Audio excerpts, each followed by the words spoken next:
All right, mates, it's time for our friends at Body Science. And I tell you what, I think these cans are going to come in handy today. Yeah, the focus, the mental performance. I'm thinking I'm needing that after 3 days on the Gold Coast. So, yeah, I'll be cracking that soon. Yep, we had them on the weekend as well. They are the ultimate solution for boosting focus and mental performance, whether it's on the field or even filming a podcast, mate. It has 160 milligrams of caffeine, a clean energy boost to power through your workouts. No sugar, no carbs, so we can enjoy guilt-free energy without unnecessary sugar and carbs. Give it a crack, mate. Rip into it. Here we go. Oh, yeah.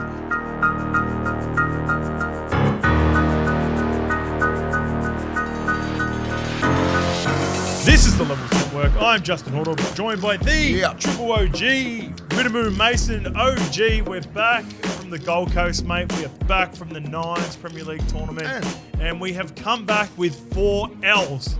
We did not get a dub while we were up there, but gee whiz. It was fun. It was such a great event. Just want to give a shout out to a couple of people in particular. Ex-teammate of mine, Ance Mitchell, who put on the whole weekend, and his whole crew. Yeah. They reckon it's just great. It's almost doubled from last year. Yep. That was our first time being there, and yeah, you can tell there's a lot of work goes into it. He was super stressed. The little mud crab running around the fields all day. A few injuries, which is sad, that young kid, the tib fib, mate. That was just. It's a contact sport, mate. Yeah. And you've got so many games there are going to be injuries, unfortunately. I think Birdie might have done his Achilles. Yeah, Birdie was having tests this morning. Dislocated finger. I gave him a call this morning, and he's hoping it's going to be soleus and not Achilles. Yeah. I don't think it was Achilles because Saturday night he was walking around all right. Okay. All right. then would have been a little bit of a kick on. There was plenty of fun. He is known to carry on a bit. Also, I want to give a massive shout out to the RLPA team, Nudo, for having us a part of the team, with Tommy Simons, who was our coach, Keegan Hipgrave, Joey Nullival, Donnie Singh, our old trainer from Manly, and all the boys, a couple of ex-teammates and a couple of new boys that we met. And mate, it was just fun, wasn't it? As I said, I always say to ex-players and stuff like, men need that tribe. You need that community. Yeah, and coming back into the NRL community. I haven't seen players for like 20 years. You might have played them your whole career. You know what I mean? You get that energy back, and it's great. We saw Richie Feo, so it's good. I know the Fuss is one of the greats. You know what I mean? Like even seeing Joey G and like all these other blokes. Chris Walker was up there. Like it was just, you know what I mean? It's a good feeling just to have all those players back, and I think this concept is really going to grow. Yeah, I think there's going to be a lot more teams being available. Mango and that couldn't make his team down because of the storms up north. Yeah, thank God, because I think they would have won. Seeing Big Andrew Fafita and his brother playing. Yeah. Will Smith. Just the names. I think there's going to be a lot more names, and we're not going to win it. You know what I mean? We were, and I would have felt bad if we did win it, because I think just say a local team like a Tugan or whatever, if they won, it's like 30, 40 grand. So the team it's a lot of money. The team that won the Southern Sharks, they've gone back to back now. Was that Latimor's team? Latsie's team. And they weren't that good. If we had turned it on, I reckon we could have got there. Well, you know what? Those boys, this is what they do have. So, playing over the weekend, they're not 35 plus like we are, which helps. Latsie's my age. They were coached by a good mate of mine, Jimmy Green. We played New South Wales Cup together, and all those boys played club footy together. Yeah, like we were neck and neck with them, and it was just like, remember I got beat out of my whole NRL career, I never got beat at A and someone dummied and went through. Well, I wasn't going to say it, mate, but that's a non-negotiable. I know. It was not, and I was hedging my bets because I was thinking, he's not going to dummy. And I thought the marker was going to work. Oh, no. Yeah. What happened? We're going to run it back. Oh, we're good to go. Oh, wait a minute. It was a false alarm. Oh, thank God. It was a false alarm. We're good to go. We're still rolling. But I was just like exposed at A, and I thought he was going to pass. I thought the marker was going to. It's still my fault. And he dummied and he went through. I was just like, fuck. I was sitting on the I was blind. So filthy at myself. I was just like, oh, well, good play. Yeah. You know what I mean? Like, whatever. The Southern Dogs played either the Reborn team and the Legacy team, the two gyms that were stacked with NRL players as well. So Legacy's obviously Alex Glenn, Jordan Kahu, Normie, Chico. They were pretty good. Josh Hoffman. Had to play those guys, and we had to play the guys who won. Southern Sharks, yeah. And we were just like... But that Reborn team was good with Birdie and Toddy Carney and that too. And they were good. Yeah. Like, Brad Sakarangi. Yeah. They had a Fijian player. I was speaking to Toddy about it because Toddy's That's what we need. captain coaching the Byron Bay team again this year, or the team that he's been playing for the last couple of years. And he reckons the Fijian fella, that stocky, is like a... He was fucking hard. It was like a joke. He was like Olam. He was about the size of Jazzy Olam, Yeah. right? But probably a little bit thicker. He could hit. He plays rugby union on Saturdays and then he plays league on Sundays with Toddy. And he Saw a reckons lot of talent up there. We just see, if we're going to recruit, right? Yeah. You just need a couple of just say imagine recruiting Matty Utai, right? Still plays touch, all that sort of stuff. A Luke Patton maybe. You know what I mean? Some of those guys who can just fucking score, play the ball, get out the back, and they'll be smoking blokes. You know what I mean? Like, I don't know. I love those boys, but you could. You know the difference? You know why the Southern Dogs and those sorts of teams beat us? They were young dudes. Play together. But they were willing to dive on loose balls. Yeah, I'm not touching a ball. I don't think I went to the ground. None of us older crew were diving. There was a on ball loose in the ground. I just looked at it for about 10 seconds. I was like, someone better get on this. But yeah, great weekend. So thanks for everyone involved. Yeah, well done. Well done to the winners. Well done to Ant Mitchell, Latsy, all those blokes. They put a lot of hard work into that. Yep. So I think it's going to grow. Be great. Sure. Can't wait for next year. Yeah, we're only get the Southern Sharks. The teams are playing the final. I think they play I'm just worried 8 games. I'm worried the teams are going to start stacking their teams. For sure, but they will, mate. Because you know what, the prize money's going to go up. I think the prize money will go up, and the attention that it got on, it was streamed on YouTube. Yeah. Everyone who was around was, having a great day. It was quality games, right? Like our quality. We couldn't get to the kick, right? We had no idea. Yeah, we needed halves. Other teams were playing some high quality football. Yeah. Like they were defending really well. Like I was just like, wow, there's no way we're going to beat those guys anyway. Yeah, there was someone who we spoke to over the weekend who was talking about a couple of ex-players that were watching it going, we want to be involved next year. So Yeah. even if they're not ex-players, I think some young kids or some teams from local areas will put a team together And you'll and just try to see be like competitive. to have some players that have played NRL just jump on a team. Yeah. Just to have a little bit of fun. That's what you want to do. You ideally want to be mixing, like obviously we represent jump with RLPA. some younger kids who would like probably Playing for idolise St. you. Mary's or Coogee Wombats or whatever, put And together just a team and just get on their team. and get 3 or 4 OGs as part of Yeah, their I team. reckon that would be the go. Speaking about wins and losses, mate, the Super Bowl is coming up and it is going to be presented in Australia here by our friends at Tab. You can join us with NFL Australia and Tab for the official Super Bowl party on Sydney Harbour. We're going to be jumping on that C deck exclusive 42-metre, 3-level boat I've been talking about. 360 degrees of the best panoramic views of Sydney Harbour. Tickets are on sale right now. For more information, follow the link in the bio. And we're getting a rematch from a couple of years ago, mate. The 49ers are back. Brock Purdy, the game manager, has beaten the Lions, who had a 24-7 lead going into halftime. That's like the Broncos, Few big decisions from Dan Campbell, whether he should have taken the field goal, gone. Look, he lives and dies by that. He does, the doesn't he? fourth and ones, 4th and 2s, but not to be. The 49ers are there, and I think even though they knocked out my Packers and the Lions this week, deservedly, they've been a top 3 team all year. Team, and I think it'll be a better Super Bowl with the 49ers against the Chiefs. You reckon? That was hard to take I just wanted week. Baltimore just to get in there. Baltimore is super But I love the disappointing. Chiefs as well. I love like Pat Mahomes is a freak. Kelsey's a freak. I love his brother Jason Kelsey. Yeah, how good was that? Fucking he does not give a fuck. Jumps out with Timberlands on, He's no the best. shirt, and just skulls beers. Chief Speeney. Yeah. When you think about it, though, I love you that. think about the script, there's no way Mahomes and Taylor Swift weren't going to be in the. Yeah, the what Super about Bowl. all these conspiracies about the scripts and that, eh? Oh, the logo on everyone was thinking Baltimore's going to be in the logo because the logo's got a little bit of purple on it. Like, come on, it's a coincidence most of the time. Before we get into that too, mate, we also want to thank Jason for all his DJ equipment, high-end audio from factorysound.com down in Melbourne. But back to the game, mate. It's quite an interesting game. Really looking forward to it. Who do you reckon? Mahomes and Reed and Kelsey has been a big part of it now. It's very Brady-esque, very Bill Belichick, where 2 weeks off. So you can't give that coach 2 weeks off. no, Andy Reid's to prepare. Andy Reid is really good after the bye. He's never lost, Or right? round one. Yeah, it's a ridiculous stat. Yeah. I don't know if it's been beaten in the last couple of years, but going into round one a couple of years. Oh, they lost to the Lions at the start of the year.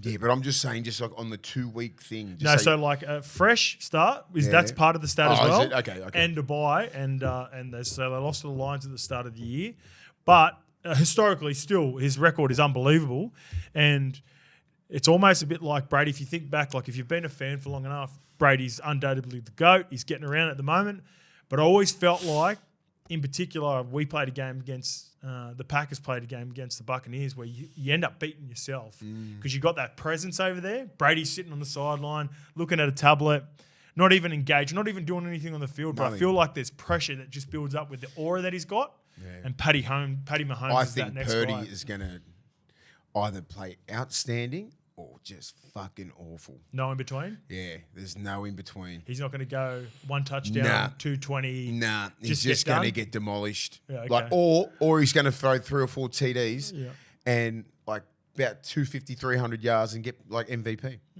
I like it. Or it's just like Mahomes is just going to dominate like he did with Kelsey and then get all these other guys like Rice involved. Their defensive line's been unreal. Their defense has been unreal. That Snead's been fucking smoking everyone. Yeah, Snead with the big play on the fumble, forced fumble. Winfield. Who's Winfield Jr.? Who's he play for?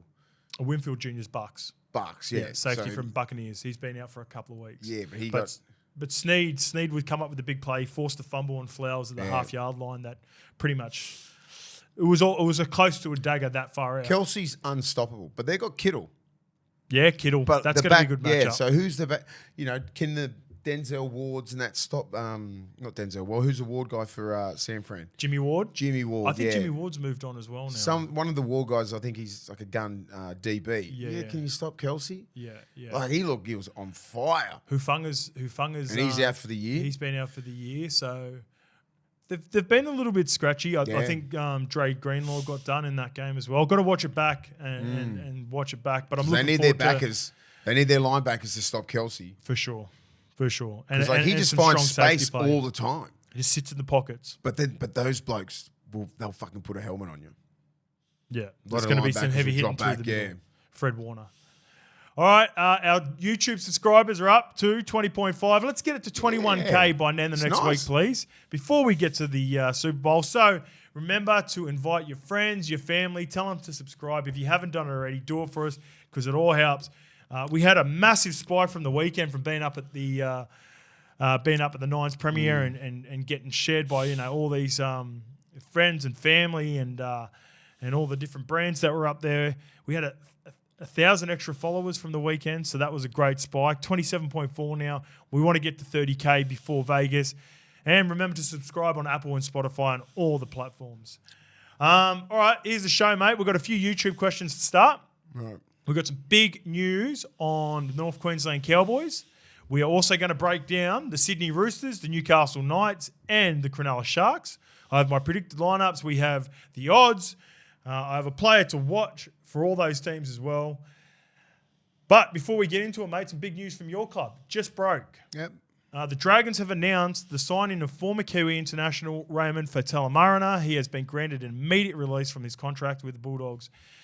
The Canterbury Bulldogs have agreed to grant Faitala-Mariner a release so that he could take up the opportunity of the Dragons who have signed him through 2024 and 2025. So the Dragons are continually trying to add pieces with Shane Flanagan, looking at a fresh start there. And you've had a lot to do with Raymond. Yeah. Pros and cons, I suppose, or not pros and cons. How did this play out for the Bulldogs, and how do you see it going for the Dragons? I think Ray, just say the last couple of years, he's been very injury prone. The last, just say 3 or 4 years. He come off a really bad injury. Frank, foot injuries, really lost that real power. I thought he was going to have a great year last year because he had a full preseason. Obviously, the end of the year didn't finish very well, for him. There was rumours about, the scheduling getting leaked and all that kind of stuff. And this is all allegedly in my head, right? But he's copping most of that. It always seemed to just be his name, innit? It was always his name, and I'm pretty sure I can name about 6 players. Yeah, but I won't. But they'll throw his name got thrown under the bus. Ray's he's a great human, mate. He's a good fella, right? He's a really good dude, and I think this was the only way for him to move forward. Just a fresh start? Just a fresh start, mate, because, like, you know, the coaching staff and everyone's there and they're, you know, probably still looking at him a bit sideways. You know, like... You still think he's got plenty of juice in him if I he think get he has. right? Yeah. Yeah. Mate, he's built for the game. Good body. Like, he's about 106 kilos. Like, he's ripped. He's fucking fast. Good bloke. Like, he's got all the skills to be, like, one of the best props and back rows in the game. Does he have to transition to the middle now, you think, with all the injuries? Or because Yeah. he started edge back row, remember? He could if he gets his pace back, right?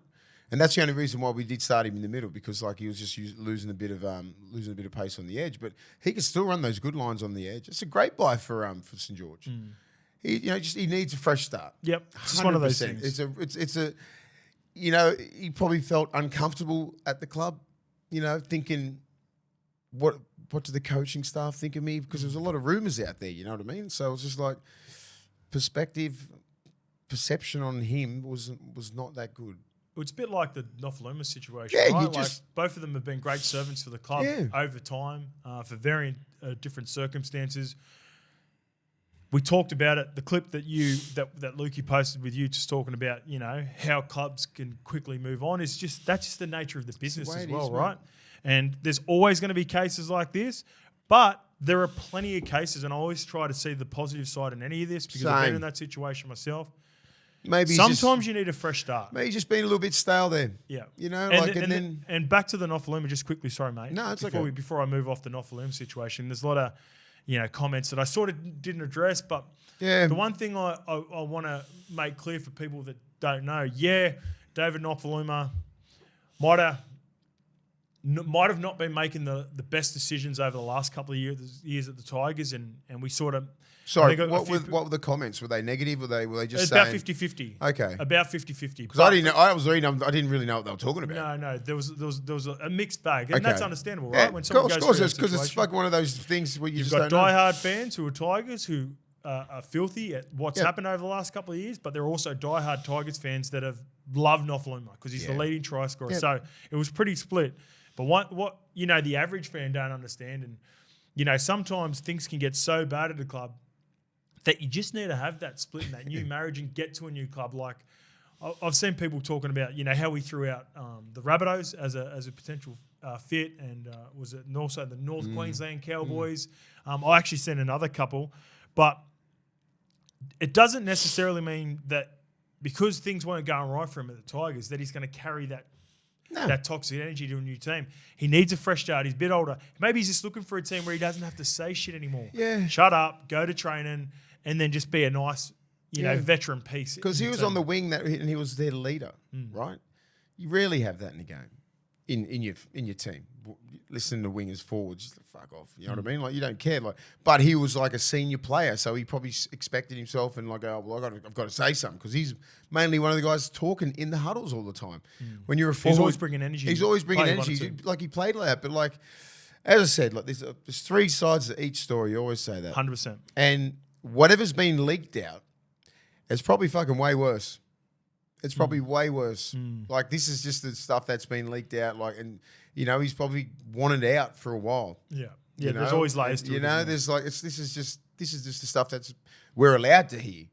You know, like he was sick, didn't ring up, turned his phone off, this and that sort of shit. That's, you know, that's disrespectful for the club. That's just showing the club that you just don't care. Yeah. You know, you ring the club up first. If you cared about the club when you were genuinely sick, you just ring your coach up, right? Yeah, for sure. And then he probably burnt that bridge with Benji before that. You know, like he's like, well, I can't ring Benji. Who am I going to ring? I just fucking won't answer my phone. Like, it's just a bit, you know, it'll be time for him. Those are rumors at the end of the day. Yeah, they're rumors. That's what I mean. So there's a shitload of rumors. I'm not saying anything happened. Yeah. I'm just saying it's allegedly, and probably shit happened way worse. Yeah. Or on the other side, fucking might have been fuck all. Yeah. You know, so it's stories like this, unless you hear it from fucking David Nofaluma, I'm not believing shit. All right, let's get some positive energy here. This one's from NRL Nat. You guys are sick at this pod gig. Big shot, bro, to you fellas, pumping up me in the morning. Normally I do questions, but I just really like this message. Fucking love the new intro music. That shit gets me revved up instantly. Yeah, Lukey. Like a BSC energy drink. Have been an L1 from day one, so a big chur from me to you. Keeping it real as fuck. with the mean as takes and honest analysis. I'm a 360 nerd as well and consume all footy NRL pods. But truth be told, you legends are number one for sure. So sick to have yous back doing again for 2024. Up the Warriors. Nice. The reason I like this message, not because he's given us massive raps, which is also cool, but you don't necessarily, like, sometimes people get it confused. They give us a rap and have to bring someone else down. I'm not about that, Like, this was so cool because not only he loves all podcasts, he's given us rap. He's number one, which is nice, but he loves his 360. Yeah. Shout out to Braith and the crew at 360. You don't necessarily have to come and tell us where the grouse and rip someone else, which happens sometimes. You don't read the comments, and sometimes we get comments like that. And I'm not a big fan of those, so I really wanted to highlight that one because I really appreciated it. All right, let's get into some a bit of feedback from the Canberra Raiders, and I'm interested to see what you want to say about this one, Mace. Yeah. This one's from Harry Wade. Toots isn't a massive loss. Jared Croker, by the way, Toots is his nickname, so he's a diehard fan here. He hasn't really contributed much in attack for a few years besides an awesome foot, which is obviously goal kicking. The juniors coming up in the Raiders is amazing. We will be an exciting few years. Just wait and see. Top 4 calling now. Going to be some weird, unpredictable play styles. That's from Harry Wade. Totally agree. Like, he's been through so many injuries, Jared Croker. He couldn't get back to his best. Hamstrings, groins, knees, everything like that. Like, he needs his pace. He's a fucking outside back, playing on the outs, playing left side centre. You know what I mean? There was a couple of years there, probably like 17, 18, 19. He was fucking knocking the door down for Origin, but we had such good centres. But, like, did he come through in a lucky he time just for come Origin, through, and some of the injuries that he had was fucking debilitating. That's why he's retired. So I totally understand. Like, he wasn't nowhere near as good as he was during the 2010s, the start of it. That's why he had to retire. He still did all right. You know what I mean? Well, that's why I disagree. Held his own. I disagree. Because it's not necessarily. I'm just going from his peak, from what I course. look at what his peak was, and then how he ended it. I'm like, well, fuck. That's what happens when you get like injuries that take meters off your pace. Yeah, shoulder injuries, knee injuries, hip injuries. Like, he's just copped it. Yeah, I'm attacking it from a different way though. But yeah, 100%. I think there are more talented players now in the lineup than what Jared Croker was able to give. Yeah. But he's played over 300 games, and they also lost Jack White, who's played over 250 games. Yeah. And I've been in situations where you can't replace that. 550 games worth of leadership and experience in the locker room makes you know how important it is by having really strong leaders in the club. Yeah, physically, he might not have been the Jared Croker of past, but they were also losing a shitload of games. They weren't smoking him. He wasn't a liability when he was on there. Before he started coming back, he come back against that upset win against the Broncos, and he was solid in defence, but he wasn't great. He didn't have mad statistics, but he was in the locker room, and he geared up, and he chucked his boots on, he chucked his headgear on, and that's where I think he'll be missed. Don't underestimate things like that, supporters. Like, just say his presence in the locker room, just talking to the young kids, giving some confidence, all this kind of stuff. You can't buy experience. He's got fucking shitloads. He's been around the game for ages, so they're going to miss him. And it's going to be really Timokos and all that. I think Timoko really hit the scene last year. He talks about the juniors coming in the Raiders. So we got that Chevy Stewart, so hopefully Xavier he's Savage. on the cast. He's on the coaching staff. You got Trey Mooney. I'm not too sure if he's on the staff, but we've got these young kids that are coming through with the Raiders, and it's tough. It's going to be tough. I have them predicted in the 13 to 17, 13 to 17, and I think a lot of pundits do. Because they're not tried and tested. I love. Look, they still got great leadership in there. There's going to be. I can hear Raiders fans going to us. What about Joseph Tarpany? What about Josh Papali'i? Valid. Yeah. Jamal Fogarty. Valid. Right, older guys that have been around for a long time. But I've been in locker rooms before when you lose 550 games, outside 600 backs, games. I know they've got the Timokos and everything like, but that's just 1 year. You showed us you could play for 1 year. I need to see 5. Need to run it back. I need to see 5. You know what I mean? You got to double this shit up. It needs to be the norm. You just carving up everyone. So everyone's going to be sort of marking up on him a little bit harder than they did this year because he's a fucking destructive runner. You know, like who's savage, not that big a guy. I don't think. Well, now Jack Whiten was because Timoko was on the right for the majority, so Jack Whiten was on the left, so he would have got more opportunities. Who's the left centre? We last week we were playing around with Ethan Strange a little bit. Maybe Sebastian Crisp goes back to the centres, and they give one of the young kids a crack at fullback. Still a lot to be seen, but I am excited. And look, even though I give out these predictions, they got some young good kids. We're in February, and a shitload can change, and someone can emerge. And I don't root for any team. Like you might get another Timoko. Yeah, you might get another just a freaky outside back. They're good at that. Xavier Savage could Canberra's have a bounce fucking back great at that. Yeah. Like little Todd Carney coming through, Joel Monahan coming through. Those blokes, just where the fuck these guys come from? They carve the shit out of you. Big outside backs, big forwards like Papali'i and all that. They just breed them down there. It's a nursery. So who knows who's coming through? They've always got something. Yeah, and like I said, just because I'm making these predictions in February. It's February. Fuck, we made my predictions was Cronulla in North Queensland in the grand final. Yeah. What happened then? Yeah, how did that work out? We'll talk about Cronulla and see where you've got them finishing this year, because a lot of people were asking who else is going to fit into your top 8 because you've got 6 teams in there already. All right, this one's from Mr. Super Steely. Moses has come out and said he would play 6 for New South Wales. I don't mind that idea. Keen to hear your thoughts, boys. So, the incumbent 6 who got the job done in Game 3, 34-year-old Cody Walker. The other 6 who Cody took the job from in Game 3 was Jerome Luai with Nathan Cleary for a number of years. There's also been rumours that Madge Maguire is interested in getting Jack Whiten back on board, involved in rep footy again, and Matty Burton, these sorts of players. You like the idea of Mitch Moses and potentially Nathan Cleary in the halves? No. I mean, they tried Jack Whiten, remember? Yep. And he's a runner.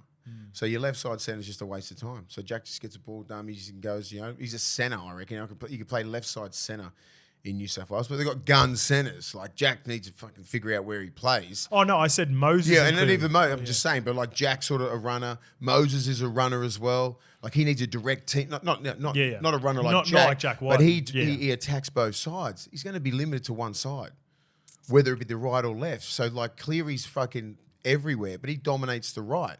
I think they could be adaptable, those two together. Could be, but he's a small body. He's never played 6 in his life. Not being a pro. I've never been too fussed in the whole 7 and 16.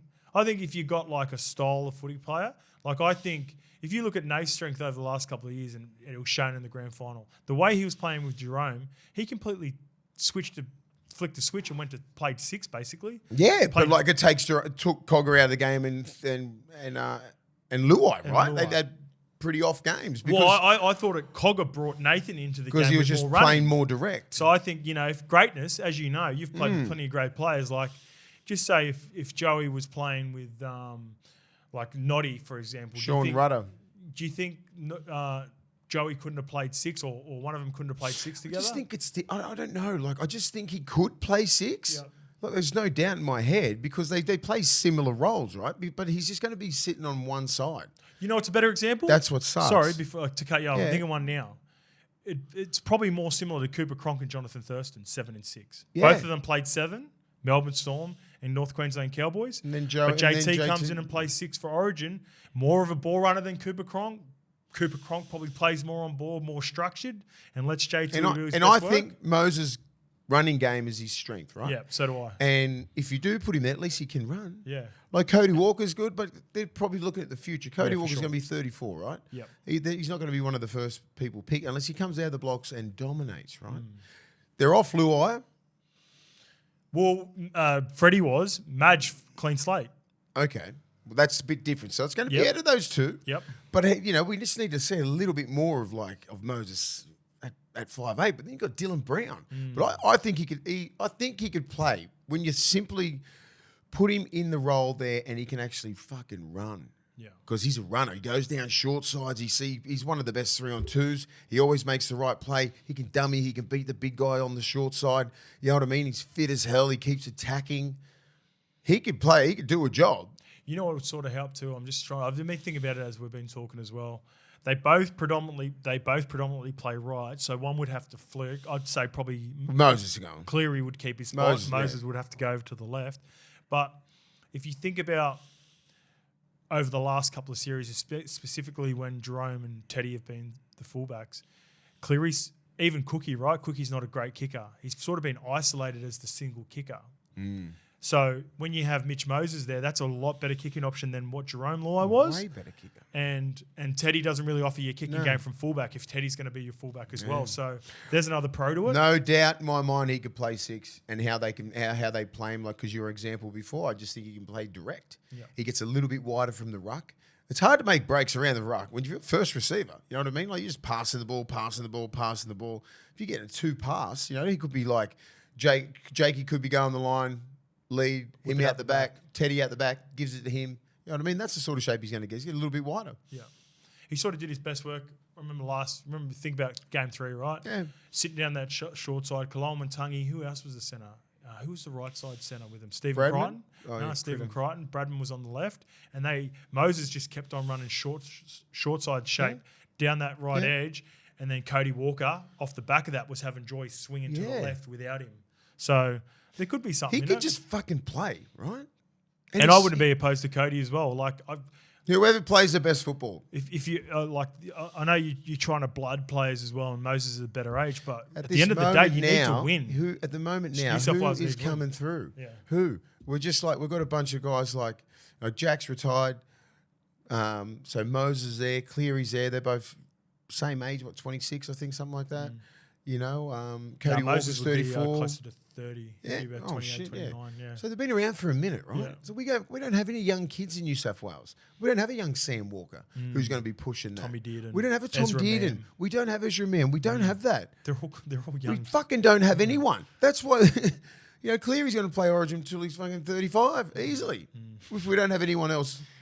We don't have a 5'8". Like, Luai's like, he's played. He hasn't, but it's probably because he's been, the combination with Luai. For sure. And right? That's the reason. That would have helped. When it fucking helps, mate. It's all about combinations, so it's like, okay, well, what do we do now? It's obviously not working. It was working for a little bit. Now Queensland seem to be on top again. Moses and Cleary, I feel like it could work. Couple of years. Good friends. Yep.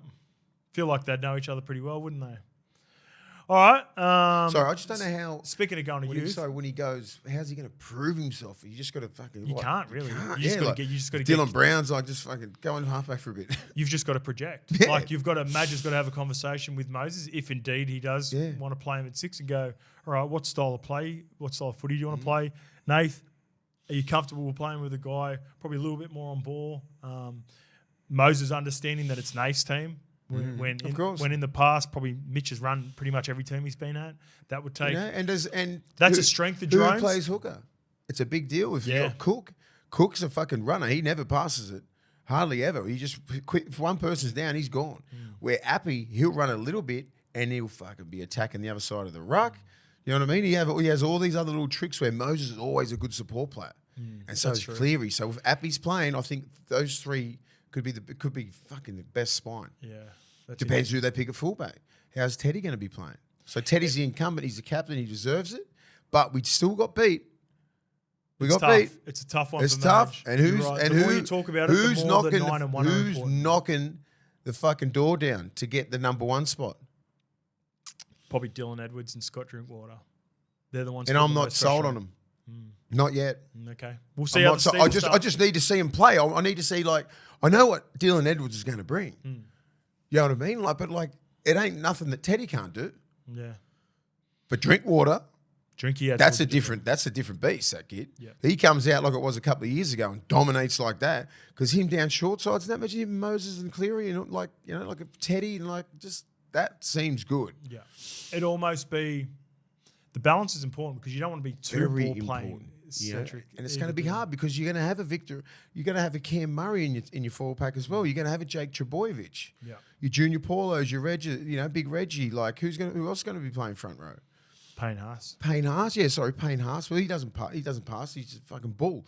But Cam Murray passes. Yeah. Liam Martin's a dog. And you got fucking Jake. Jake, you got to stick with Jake. He's the key. Yeah, you like Jakey. Yeah, but he knows how to get a bit wider. And Cam Murray knows how to play tough. And he hits mad holes on the edge. Imagine fucking Moses with him on that left edge. Well, we've And you got got a guy. Stephen, you got fucking Crichton as well. We've got Angus Crichton we're about to talk about in the Roosters as well. Before we get on to that, they're the team coming up next. North Queensland have announced Ruben Cotter, the dog of all dogs, and Tommy Dearden as co-captains. They are the youngest co-captains in the club's history, and they are both local junior boys. Ruben Cotter from Mactown, Mackay, and Tommy Dearden from Toowoomba. So both boys, Queensland, strong Queensland affiliations. That's great. So when you get a couple of young co-captains coming through, there are also a couple of OGs now that find themselves in a bit of a predicament. They're not young anymore. Jason Tomalolo and Chad Townsend. So do you like the move from the Cowboys, and where does it leave Tomalolo and Chad Townsend moving forward, do you think? I think the writing's on the wall for Chad Townsend. Is it more of an indication of the young boys deserve a crack, or is it like... It's the future of the game. Like Tomalolo's probably got about 3 more years in him. 3 or 4 years. Townsend probably 2 max. And maybe not even there. I know Tamalolo's going to be there. I don't understand. Who's that journo? What was his name? Come out in the weekend? Carianis. It's just disrespectful, right? I don't know if he's after fucking clickbait or anything like that, but like, have some respect. He's been one of the best forwards in the game for what? How long? 10 years? I would say for at least 5 of the last 10 years, he'd be the premier front. And like, just say middle. like he should take a pay cut. I'm not sure like what he said. I'll slightly summarise it. He said on SEN that they're not getting bang for buck out of Tomalolo based off last year. He's been banged up a little bit, right? For sure. Played over 250 games. He's given his heart and soul to that club. Tomalolo's got 4 more years. There's a reason why his body's banged up. Every time he's fit, right, they dominate. So have some fucking respect and understand the game, mate. Oh, he's not putting bang for buck. Shut up. He puts bums on seats. Everyone wants to watch Jason Taumalolo still. I want to watch him because he's such a freak. He's just been banged up a little bit. Like, don't disrespect guys like that. So I hate it when they could try and control the narrative like that. He doesn't deserve that. All he's been is a fucking role model to North Queensland and Polynesian kids, and they all want to play for Tonga and everything like that. And you have the fucking audacity to say that he's not banging for his buck. Just shut up. You know what I mean? Like, report on the game. Report on the game. That's it. That's all you can do. Don't try and question how he's playing. You don't have the right to. Well, we had a look at the stats too. Look on the last week when we were talking about the Cowboys, and the difference between Jason Tomalolo playing a certain amount of games is when he plays 20 plus, they make semi-finals, and nearly, he's taken them to 2 grand finals. Yeah. You know what I mean? Like, he's been an absolute beast. There's been no one like him. I think he'll be able to transition into that sort of leadership, less minutes role that they sort of playing 50, 60. They're trying to start to do. They did that a couple of years ago, and he just dominated. Yeah. He makes 200 metres by himself easily all the time. Yeah. Don't give me that bang for your buck. He's already paid North Queensland back. When he was dominating that much, he should have been on 1.5. He was underpaid. Yeah, he was underpaid for a lot. Underpaid for those 4 or 5 years. He should have been on 1.5. They got him cheap. So there's your bang for your buck. That's what happens with these long terms. We talked about this. This has come up when we talked about Tino Fa'asuamaleaui as well. You might be playing less at the start and he's killing it, but just remember at the back end of that contract, the reason you locked him in and the reason he stayed for those 4 or 5 years or 6 years or whatever it may be for less money than what his value was you're going to get something at the back end. So and that's imagine just the nature of the business. Tamalolo signed a 4-year deal, right, at $1 million, and then he hit his prime. You're getting him 1.3 easy. 1.4, like, that's how good he was playing. Well, so you got him to win a grand final in that period. So you got him cheap. So you got him cheap, right? That's how it works. Don't say bang for a buck now because he's on $1 million. He's worth everything. Yeah. Every single cent, because what he brings to the game, everyone wants to play like Jason Taumalolo. He's one of their favourite sons. He's one of the best players to ever play the game. Have some respect and don't say shit like that. And he's a highly respected teammate. He's a very highly respected, most humble superstar that we've ever had. And you still have the balls to fucking have a crack at him. Just shut up. All right, mate, let's get into the Sydney Roosters. This was a fucking good lineup. This was the hardest lineup for me to get thus far. I know we've got some big teams coming up after this one because we're going to get into the top 4. But this is position 7, 6, and 5 from last year. The Sydney Roosters 2024 gains, Dominic Young and Spencer Leniu. Outstanding boys. See how boys. big he's looking, Dominic Young? Dominic Young's looking good. Get in the back row. Jesus. Oh, you reckon? Do you reckon eventually he might move to the back row? He's built for a back row. I think he's still a little bit like a bit too awkward for the back row. Yeah, I know that, but like he's It'd be like playing Ockenbaugh in the back row where it still just doesn't look right. 2024 losses: Fletcher Baker, Jackson Bolo, Paul Moravsky. He went to lead Rhinos. Fletcher Baker went to the Broncos. Jackson Bolo went to the Sea Eagles. Paul Moravsky went to lead Rhinos. Drew Hutchinson, Mutters, he's gone to Bulldogs. Jakey Turpin's gone to the Bulldogs as well. Corey Allen went to the Dragons. Nathan Brown went to the Sea Eagles. And Ben Thomas is unsigned. So my predicted lineup, and this was so tough. Front row and the outside backs. Teddy's obviously number one. I think Dom Young is probably him and Joseph Manu are the locks on the wing. They'll probably be the right side, Dominic Young and Joseph Manu. But on the left side, you've got to pick between whatever your combination is of. I put Billy Smith. I think Billy Smith. I love Billy Smith. Billy got a contract extension for only 1 year though, because he's got that injury history. And then Joseph Suaalii and potentially Daniel Tupou, the OG, the leading try scorer, will be fighting it out for that wing spot. I know it's going to be hard. Or do you think Joseph? Or there could be Roosters fans that envision Joseph Suaalii playing centres, Billy Smith being the backup. That's what I think. And Daniel Tupou wing. Yes. What do you reckon, mate? That's what I think. You know, Billy Smith. You know, I mean, like those other guys are all tried and tested. He had a breakout year last year, but far out. I don't know. I'm not sure what they think. You put Suaalii and Joey Manu. Suaalii didn't look that great. He didn't. No, but I mean, you just got to start him in there. There's a lot of pressure. And he wasn't getting any ball, was he? And there was a lot of pressure around all the. I love him on the wing because the play twos are so important. But then Dom Young, I love that guy as well. Yeah, I think Dom Young's the lock. He's signed for 3 years, so he's. He didn't come to play reserve grade. No, they didn't sign him for 3 years. Would they disrespect Toops like that? They love him. Yeah, this is a tough one. Suaalii, like he might be. I've got both of the OGs out. I don't know. I've got both the OGs out. What do you do with Suaalii? I'm playing Suaalii and Billy Smith, and I've got the OG Toops, who was extended last year with Jared Warrior-Hargraves for a couple of years, and I love Toops. So we had some good battles against Toops, you know, during my time at Manly, and I got so much respect for the leading try scorer of the Roosters. But for me, I think he's the backup option. I think if the Roosters are serious about, you know, giving this a competition a shake up, I've got a couple of the OGs not a part of their best 17. Come on. You're probably not going to. I know you're not going to like this one as we go forward. Kez, Luke Keary, and Sam Walker figured it out in the halves, but Sandon Smith will indeed put some pressure in there because he played some good footy at the back end of the season. Lindsay Collins, and I've gone Spencer Leniu starting straight away for the Roosters with Brendan Smith. I've gone Angus Crichton, who got better as the back end of the season went on, and plus he had to deal with everything that happened at the start of the year. Nat Butcher as the other back rower, Victor Radley as the lock. So, with that, I've got the young kid that he loves, Siwa Wong, and Satili Tupanoa missing out. I've got them two fighting for a bench spot. I've got Terrell May and Jared Warrior-Hargraves starting, competing for a bench spot. One of them's going to go. I've got Egan Butcher. I think he's a lock. I like Egan Butcher. I think he's a lock on the bench. I could be wrong, but I have a feeling that everyone within the Roosters loves the potential of Egan Butcher, and plus he's a lot more versatile than all four of those other players. Can play middle, edge, or front row. He's like a Siwa Wong. He's like a Siwa Wong. For sure. Siwa Wong's probably the next best. And then I've got Connor Watson, who got extended for a couple of years, fighting for that 14 jersey with Sandon Smith, who was really good in that role last year. So a really good lineup, mate. That's probably the best 21 or 22 in the game. Yeah, so far, easily. I haven't got to the top 4 teams yet. Like, you've got 17 first graders in that. Like, you know, you see most teams, they've probably got like 13 or 14. I reckon they've got 22 starters. That's what I'm saying, but you've got 17 proper starters. Well, if you go through any of the bottom 4, you're teams. like, you're not starting in any of these Like, teams. look at, so just for instance, Dom Young and Joseph Suaalii play. I can't get my head around the back five. Just say my back five, Daniel Tupou would start for the Knights and would look over Sione Katoa and Ronaldo Multale. They probably might struggle to make that team, but there would be a lot of teams that he would start for. It'd be the Parramatta Eels, be the Cowboys that we talked about. On Suaalii, he's leaving. That's the thing. Well, he's leaving. That's interesting. That's the thing. If you're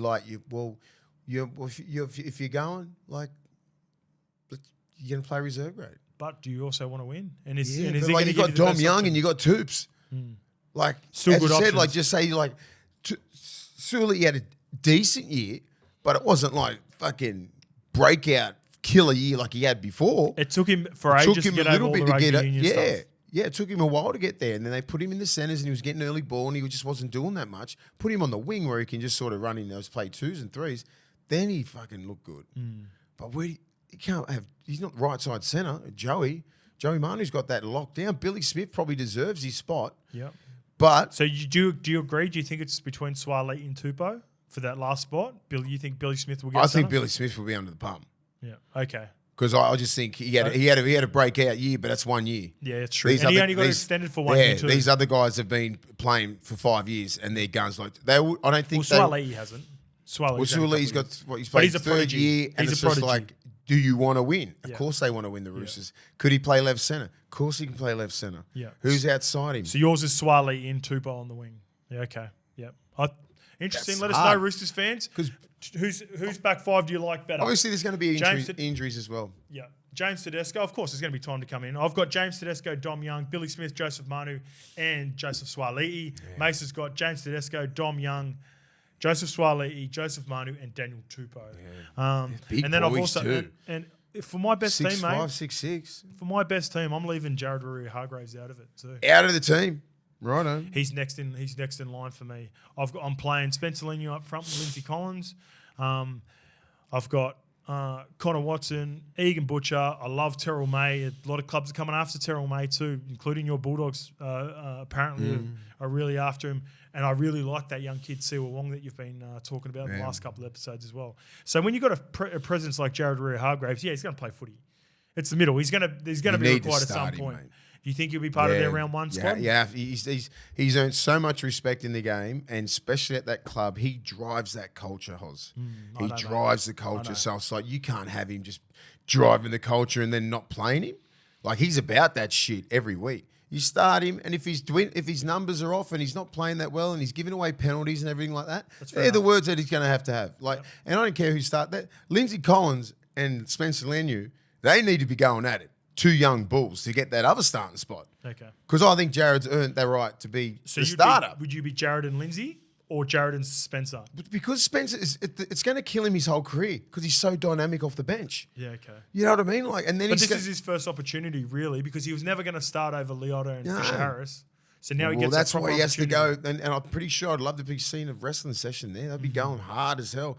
Back row is going to be hard because I like Crichton and I like Siwa Wong and I like Egan Butcher and I like Nat Butcher and I like Tupanua. Tupanua. Tupanua a couple of years ago was a gun. He could hit like a rock, runs mad lines on that right side. So that right side's going to be stacked and they're going to miss out because Siwa Wong's the right side back rower. So's Tupanua and so's fucking Egan Butcher and Nat Butcher. Egan play left. So Angus predominantly plays left. Nat was a bit of a swingman. He played but he's mainly on the right because he's right arm carry, left palm, right foot. Siwa Wong was versatile enough to play because when you're a young kid, you don't really have a set edge anyway. Positions. So you got to come in and play wherever you got to play. You just got to build these combinations. But Satili Tupanua ended up playing a lot of middle too. Like when he come back last year after the injuries, they put him in the middle. Well, what happens now because these big boys are not fit enough to play in the middle, and they just get it's intense, right?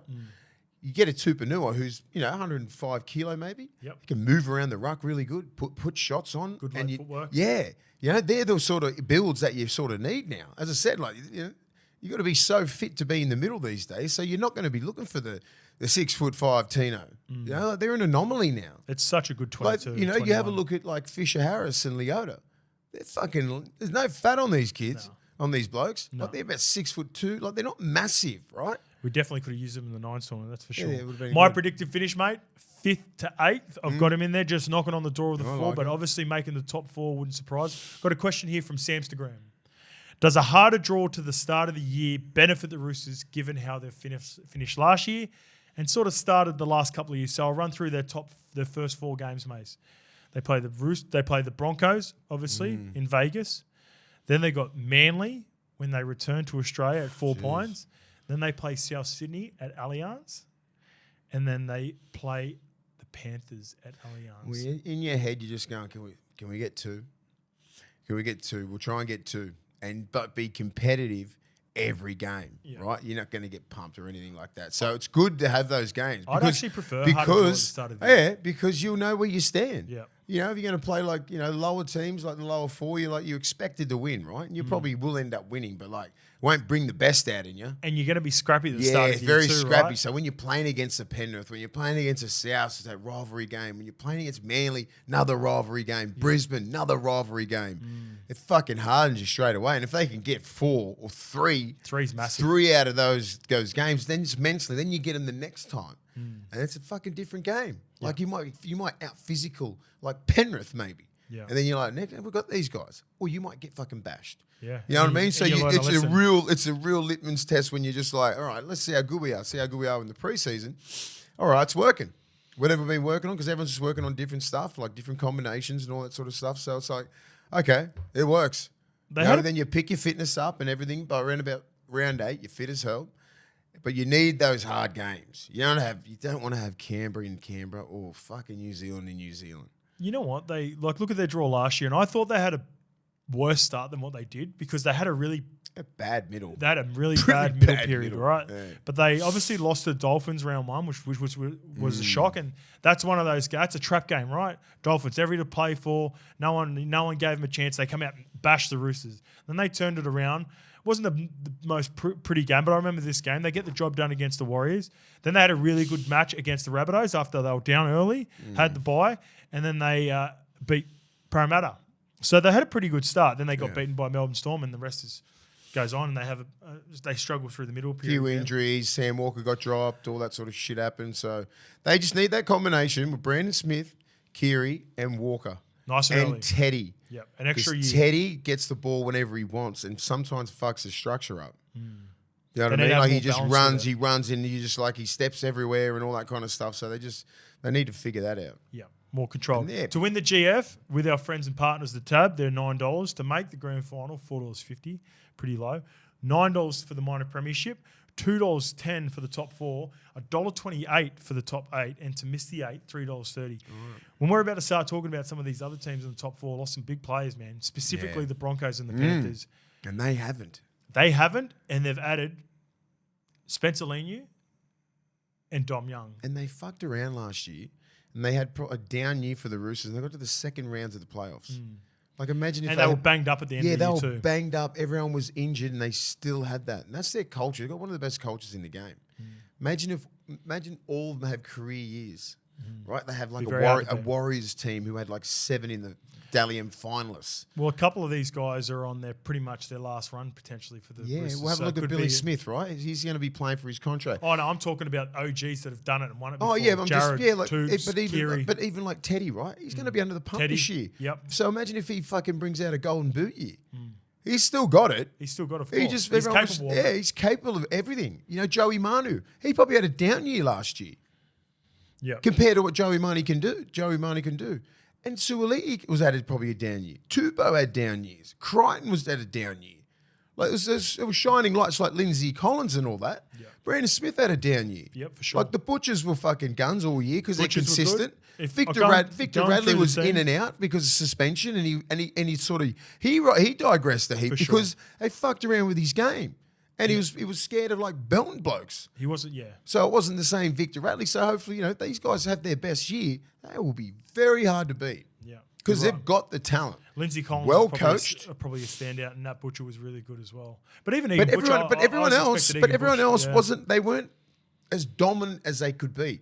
Imagine if they're as dominant as they can be. They'll go toe to toe with the Panthers. Another player to watch, Xavier Va'a. He's a young, exciting forward that's coming through. He's got a boxing background as well. They got him for a couple of years ago. He's a real player to watch. Right. And that team's stacked enough with young talent coming through with some nice OGs. They're flagging that. They were in grand finals. They're legit. Like they've got some really good kids that are coming from up north, and they fly them down every weekend to play. Yeah. And I remember watching them last year. I was like, shit. Some gun centers, good 5'8s, really well drilled.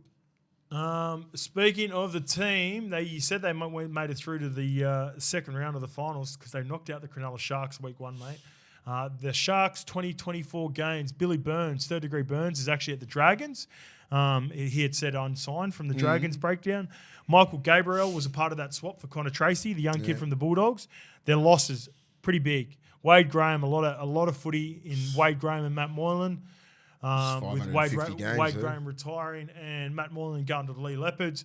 Connor Tracy is part of that swap to the Bulldogs. And Jensen Tamo Powell is unsigned. Apologies if I got that name wrong. Predicted lineup. I think this is pretty solid, but there could be a bit of a question mark, in particular around probably Sifa Talakai. But Will Kennedy, Sione Katoa, Jesse Ramian, Sai Sifa Talakai, and Ronaldo Molitalo are my back five. Great back five. Cade Dykes will be putting a bit of pressure on Will Kennedy for sure. And Kale Iro has been in the squad for a while now. Tony Iro's son, isn't it? Kyle Iro. That's a great, Kevin Iro's kid. I think it's Kevin Iro's son, yeah. Is a part of the mix as well. So I think that back five will be the starting. He can fucking play. Yeah, he's silky. So I think their back five was outstanding last year. It's still got one of the best back fives. They just weren't mixed as good it as up the a year little before. bit. No, but I don't know what happened to them. They just fell off. The amount of pressure on just say coaches, right? The left edge had dramas all year. Oh, they were just going straight through them. It knocked the confidence because of around. Moylan. Because Moylan, he was fucking up his defense. It wasn't just but Moylan. because the back row was turning in, the middles were doing it, and it was something from inside out. Yeah, and it got exposed at the 3-man. Wingers coming up. They were just all over the shot, and especially defensively taught by Craig Fitzgibbon, who's one of the best. For them to be fucking up, and they didn't just fuck up for 1 week. No. It was 6 weeks. Yeah, 6 so weeks. you just work, and then have a long shot on the 3rd man, and you'd just be scoring tries. You know when they improved? When they inserted Wado back into the starting lineup. And that was only because T. Wilton got done with his ACL. That's that T guy. He was the 4-man. And it was just, it was all over the shop. But it coincided with also at the same time they were about to get dropped. So Trindle comes in. Yes. He's my 6th, by the way, with Nicholas Hines. That's right. And he was bad defensively. And he popped in with Wado and they went on a good little run. They got a bit of a resurgence. But when they got pumped at Shark Park and Trindle was playing, I remember I was just like, wow, defensively, they got too many spots. They had Nico Hines, they had Trindle, they had Moylan, they got the young kid Brayley in the middle. Their halves across the board, even Nico too, he will cop some criticism as well from Sharks fans. For whatever reason, their 3-mans just didn't defend well last year at all. They're not good defenders. And they need to work on those combinations with the 4-man. And Fitzy was one of the best 4-mans in the game. So he needs to be teaching those kids because they were all over the shop. It'd be a massive focus for them, wouldn't it? Yeah, all defense because everything else is there. They've got everything else. I would have thought they would have made the grand final or had a big crack, Fitzy would have been fucking filthy. Especially just say with the Bulldogs roster and lower teams the Tigers. It's different when you don't have the cattle. Right, to win the comp. But when you got expectations, when you got the comp, when you got the expectations, and you got the cattle, like Parramatta, the Rabbitohs, the Rabbits, Sharks, the Sharks, North Queensland, you're like, what the fuck happened? Yeah, we've got rock star players. That's when some of the best players in the positions, and you don't make the 8. That'd be more disappointing than not making the 8 at the Bulldogs because we weren't expected to make the 8. You know what I mean?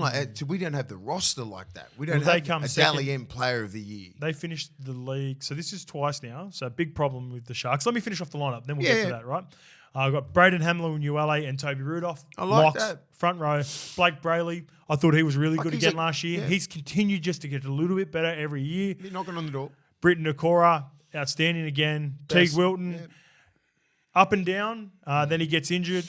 Dale Finucane, but I really do like Teague Wilton, but he's just got to cement himself now as a proper first grader. Another preseason. Dale Finucane, a lot of injuries, a lot of suspensions, sort of swapping him with Cam McInnes.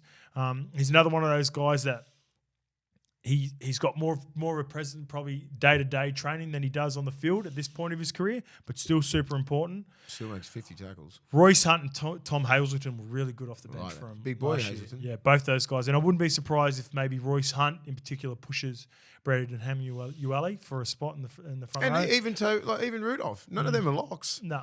They're decent players, but Helen Llewellyn, when he's on, he's their dude. I think Toby Rudolph is a lock just because he offers something different. He's not that he's their worker. Just depends on how hard Royce Hunt plays and trains. If he goes after it and gets fit and gets fit, he's got he's like a fucking Fanua Blake. Yeah. He's got those vibes, man. I agree. He's got the footwork, he's got those real strong hips, he's got an offload.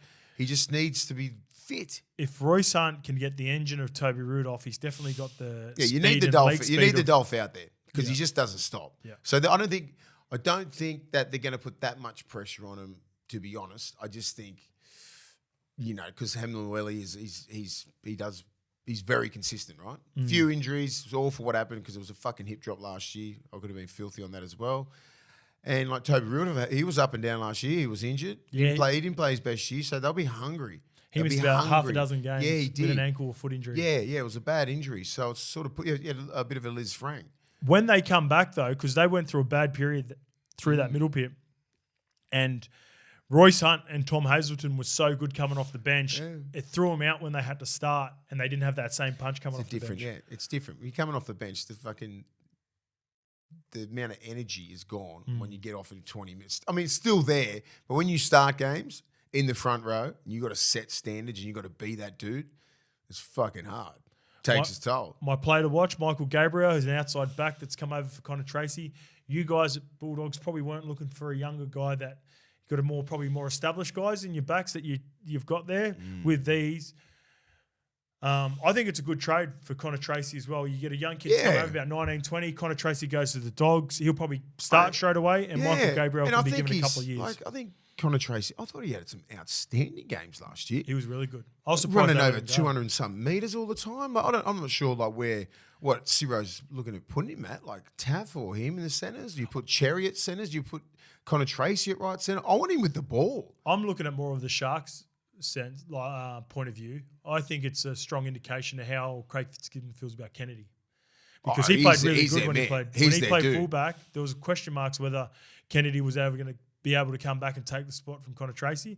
The fact that they let Connor Tracy go is a great indication for both either Will Kennedy or they really love Kate Dykes. They trust Kennedy. He's been their man for like, what 3 or 4 years? So underrated. Super silky. Finishes that shape nicely.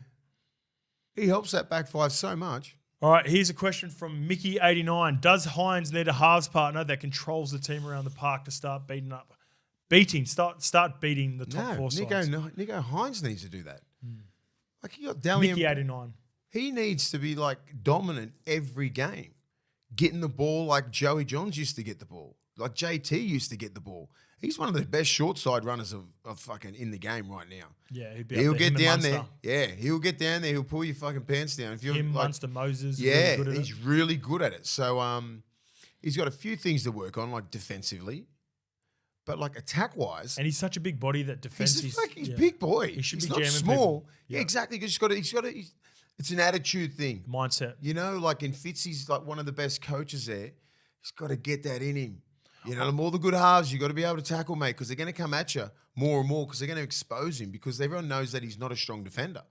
So you're going to be making like 25, 30 on that. You can't hide anymore.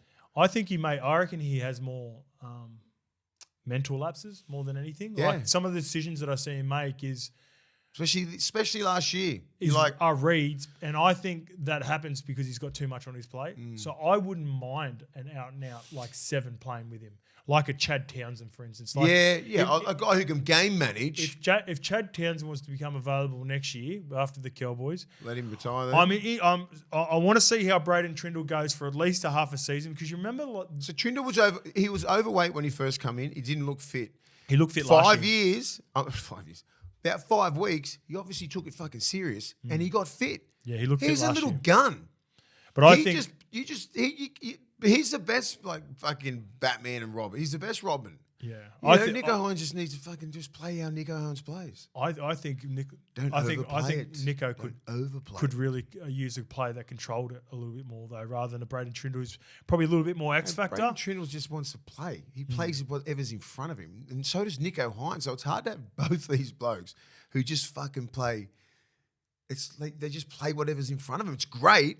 But it's not great for structure. We'll see how it goes. I love halfbacks like that. Just go at the line. Just depends what Fitzy wants. Yeah, it just depends what Fitzy wants. He doesn't want to get a cut on the sideline at fourth tackle. Well, because fucking Nico Hines sees some markers down. Fitzy might not be happy with my predicted finish. I've got them in 13-17. Yeah, I've got them out of the 8. And people think I hate the Sharks. Sharks fans. No, I didn't have the Sharks in there. I actually thought the Sharks were going to drop out of the 8. Did you? But we went back on, didn't we? No, you did. I didn't. You were correct. I got hammered by Sharks fans. For them to win the GF, $21. To make the GF, $10. To win the minor premiership, $23. To make the top four, $4. To make the top eight, $1.90. To miss the eight, $1.80. I just think when you lose players like Andrew Fafita and Wade Graham, the same is why I have the Raiders in the same position, losing Jared Croker and Jack Whiten. I'm really big on leadership and captains and losing captains. Especially in this day and age, right? I think we were blessed to play with a lot of leaders, right? It's very hard to get a leader on and off the field, like your captains and stuff like that. I remember playing most of the teams, you had Ogre, Bobcat, Steve Price, myself, Luke Patton. Like, we were all part of leadership groups and captains. Do you know what I mean? Now, there's not that many. You know what I mean? Like, there's not that many in groups. They're all decent players, but the leadership is different. Captaincy is different. Yeah, you can't force it too with success. Yeah. Like Wade. Like Wade has won grand finals. You can't put Moises played Origin. Bopper, Andrew Fafita. It's part of the... It's going to be a loss, right? Yeah. But it's not going to be that big a loss because there's a reason why they retired. Oh, by the way, I forgot to get your prediction. You've got so many teams in the top eight. Roosters top eight? Yeah, Roosters are. What about Sharks? Fucking no. No, I don't know. I don't know. There wasn't going to be any room for Penrith. I know. That's why I can't put Penrith and Broncos in. Yeah. So I'll go through, and once we get through all these teams, I'll just really have a think about it and just go, okay, well, we've dissected them all. Because I did put the fucking Tigers in there, didn't I? You did. It was my first team. And I think it was the first team, and I put them straight in. And I think you put the Titans in too. I'm still sticking by the Titans. Okay. Yeah, don't worry about that. I think you said Titans top four. Yeah. I'm not worried. I'm not worried about that. I'm just the other ones that I'll be like, all right, don't get carried away, mate. All right. Yeah. So we get a lot of comments about that. All right, let's move on to the Newcastle Knights. 2024 games. Kai Pearce-Paul and Will Price come over from the UK. Wigan Warriors and Huddersfield Giants, respectively. Jack Cogger comes from the winning Panthers with some really great experience at the back end of the year. He also comes with Tom Jenkins, who was sort of the swingman wing player for them at the back end of last year as well. Jed Cartwright comes from the Rabbitohs. And their losses, Dom Young, Roosters, Lachlan Fitzgibbon, Warrington Wolves, Simi Sasangi, Raiders, Lachlan Miller, Leeds Rhinos, Farmanu Brown, Hull FC, Oren Keeley, Dolphins, Kurt Mann, Bulldogs, Dane, Oka, Folau, unsigned, Heimel Hunt, unsigned, Jack Johns, unsigned. Their predicted lineup. Pretty straightforward for the back five, but the vacant spot that Dom Young leaves. So I've gone Kalen Ponga at fullback. I've gone Dane Gagai and Bradman Best in the centres. Greg Marzou was outstanding last year in the wing. I think Inari Tuwala would probably be the front rower for that for the front runner for that wing spot. But Thomas Jenkins comes over. He did genuine winger. He did really well. Yeah, he's a winger. He filled in for Taruva and Brian Sato. Price? Will Price is like a fullback 6'7". Like his old man. Yeah, bit all over the shop. So I'm intrigued to see how he sort of finds a spot in the back line and pushes for a spot because interesting. I think they'll stick with the spine that finished the back end of the season that it went all the way to the Warriors. I got Tyson Gamble at 6. I got Jackson Hastings at 7. Obviously, Jack Cogger comes over from Penrith. I think he's going to put a lot of pressure on both of them. Yeah. And Adam O'Brien has also come out and said this week that those three players in particular are all competing for those spots. So at this stage, it's up for grabs.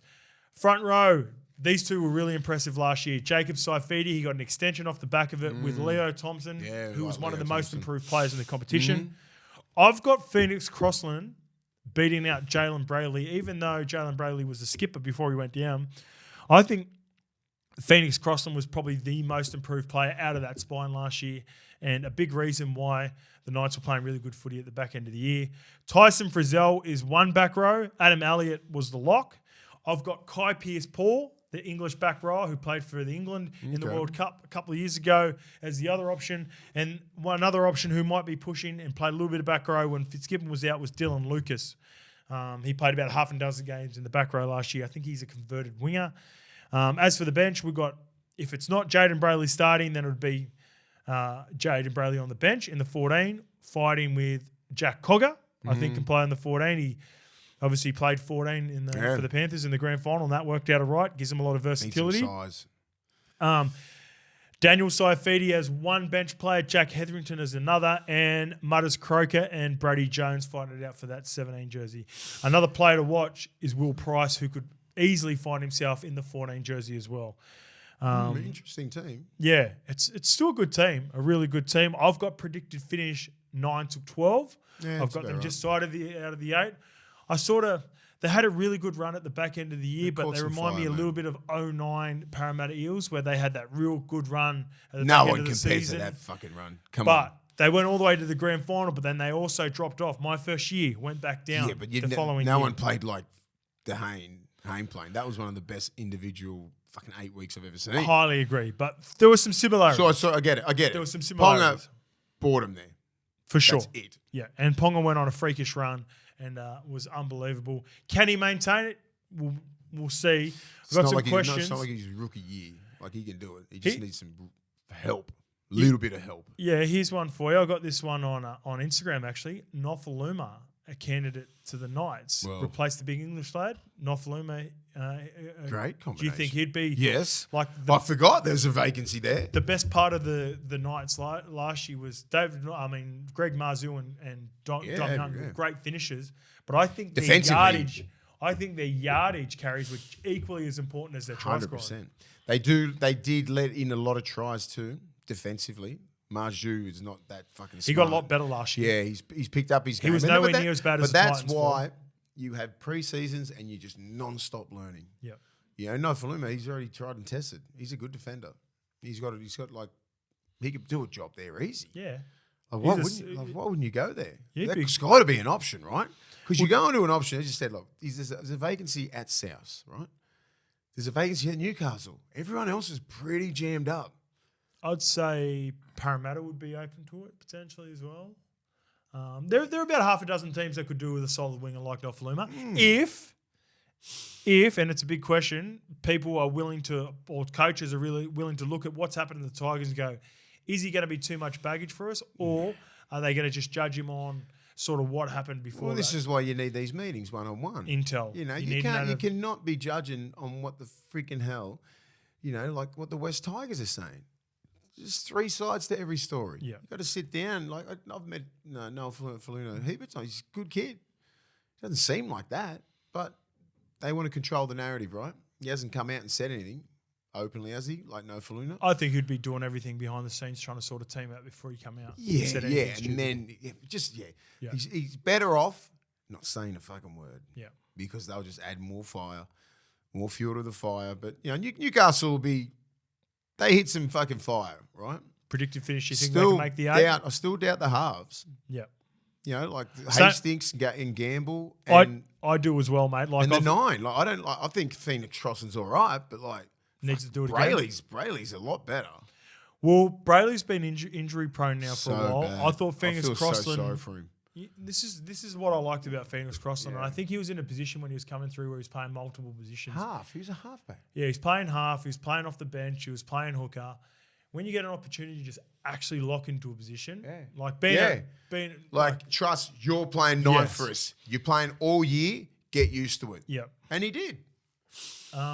So for them to win the GF, mate, $26, $12 to make the GF, $26 to win the minor premiership, $5 to make the top 4, $2.20 to make the 8, and the tab agree with me, $1.58 to miss the 8. They don't have them as part of their top 8. I've got a question here for you. This is for Big Willie. What was the best part about living and playing for Newcastle during your time? Oh, well, I'm a Newcastle boy, right? So the amount of support that you get from the community is crazy. Like, they just love you. You know, their whole heart is like set on Newcastle. Is it the strongest rugby league community in the league? It'd be up there, right? Yeah, I think so. I think, what was that? They did a stat. It was the productivity of Newcastle on a Monday, if we lose, goes down 15%. People at work. People not turning up to work and depressed. They're just fucking pissed off, and then when you win, it's up. You know, so like just the love that you get from the people. They just like there's the only club that can. Remember they went on a loss, like a ridiculous loss, and they got more people going to the game to support them to get through it. Like that doesn't happen. That's rough. If you lose, like what the hell they were losing, like 10 in a row or something like that, you people will be wearing fucking brown paper bags. Yeah. Like they turned up more. They turned up more. That's how much they love Newcastle. And if you rip in for the town, you know, like I ripped in for Newcastle. I'm a Newcastle boy, so it was more of a pride thing. I just love Newcastle, you know. Like so they respect you even more. What about living there? They don't like people who fucking come in there for the big bucks and don't perform. Yeah. Then you'll get questioned to your face. Yeah. So they're like that. Will they catch you down at? They'll just come sit next to you. What's the local King Street? King Street. Yeah, pub? King Street, but just like even you're out for breakfast. Yeah. Like I remember, so Mullows was copping a fair bit of shit. And I used to live with Mullows, and like some bloke just comes up and goes, "Fuck, hey, good game last night." And like he's talking this. But Mullows way, is right? local too, though. Yeah, but I know. Yeah, I don't care. Still gave it to him. He's like, far out. Jeez, you playing well, big fella? It'd be different if your halves were playing all right. How's your six and this and that? And I was like, oh, no, you just tell him. And he's like, you'd think that he'd be a little bit stand. He goes, fucking hell, Jared Munn, pick your fucking game up. Just like started hammering. I was just like, oh my God. What did Mullows say? Mullows, I'm sorry, sorry, mate. Like, just sort of saying, like, sorry, mate, I'll try and do better. Like, Mullows trying, like, he was a fucking gun. He was trying his ass off. Like, Tyron Roberts and all these other guys were copping a heap because, like, we had a great forward pack, but they just blamed the halves. But you had a good year in third. They had a good game, yeah. They just don't care. Yeah. You know, mate, it's good to live there, mate. It got voted Lonely Planet's top 10 places to live in the world in 2014. So I was sitting next to Wayne Bennett on the fucking plane, right? So he goes, "You fucking wouldn't think so," like the amount, because everyone's just so miserable. Sometimes if you lose, right? Don't give Newcastle fans a no. I love Newcastle, but I know why it's beautiful because like you're on the beach, right? You're beautiful. Like when you got your vineyards and everything like that. You have a look at it, like just say like geographically, it's ridiculous. Half an hour to one of the best like wineries in the world. Like you can live on the water. You know what I mean? Like it's a beautiful place. It is a beautiful place to to raise kids and all that sort of stuff. And yeah, I love living there. I grew up in Toronto West. It's obviously about southwest of Newcastle and commission houses and all that sort of shit. So being in Newcastle, like everyone. Like I went from Toronto West down to Belmore, right? I never lived in Newcastle, so I never really knew it. Yeah, I never really knew it. Like, you know, being there, it's totally different from being a 17-year-old kid to 32. You know, already done everything in the game, everything like that. And I think they respected me more because I come back. Yeah. You know, so like, and then I played fucking hard for those guys. I loved it. It'll be interesting to see how they go next year. The last one of our prediction and breaking the lineups coming up next week. We have the top 4 on Thursday. Panthers, Broncos, Storm, and Warriors. And also, remember, with all of these odds, what are you really gambling with? And if you need free and confidential support, call gamblinghelponline.org.au or call 1-800-858-858. So see you on Thursday. Gamble responsibly.